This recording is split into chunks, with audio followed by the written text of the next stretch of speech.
Hi everyone, Julie here, and I'm a guest again today with Waffle Flower Crafts, and today I'll be creating a fun and easy shaker birthday card using the Lotus stamp and die set. I'm going to start out by using the die of the large lotus flower and cut that out of a piece of cardstock and just use the negative of the die cut, which will be the front of our card.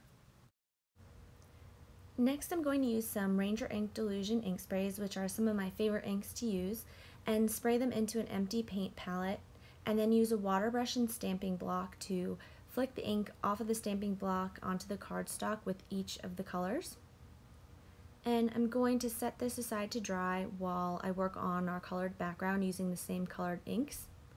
And I've cut out 2 pieces of smooth Bristol cardstock, and I'm going to start out by spraying some water and then spray my ink colors from light to dark around the page. And today I'm going to be using some Pure Sunshine, Bubblegum Pink, and Funky Fuchsia, and the water helps the colors blend and run together. I'm going to place the second piece of cardstock on top of our inked page and then use a paper towel roll to absorb some of that excess ink.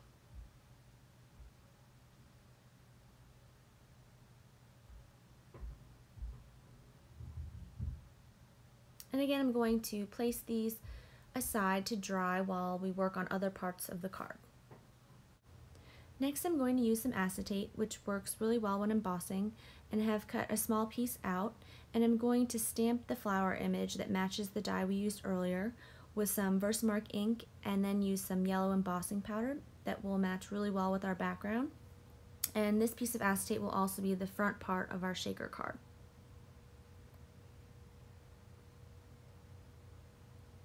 I'm then going to line up our stamped image inside the negative of the die cut cardstock and adhere this piece of acetate to the back of it.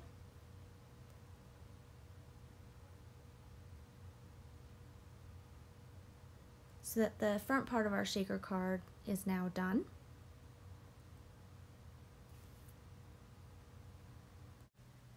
Next, I'm going to use the Happy Birthday sentiment from the stamp set with some black ink and stamp it right next to the flower image so that the front of our card is now complete.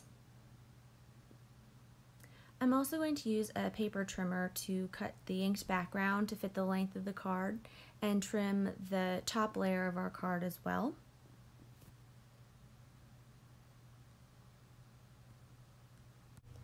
Next, I'm going to use some foam tape and stick 2 pieces together to add some height, and use the tape to create a little box around the flower, and then continue to add the tape on the back of the cardstock that will adhere to our background. And then before I add anything inside of the shaker part, I'm going to prepare the tape so that it is ready to stick to the background. And inside of the box where the flower is, I'm going to add some clear beads, some glitter, and colored sequins that match the colors of our background.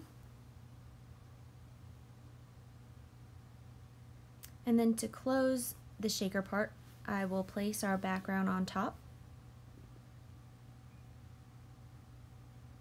And our card's almost complete. So all I have to do is adhere the finished piece onto the card, and we have a beautiful, fun shaker birthday card. I hope you enjoyed this video, and thanks so much for stopping by.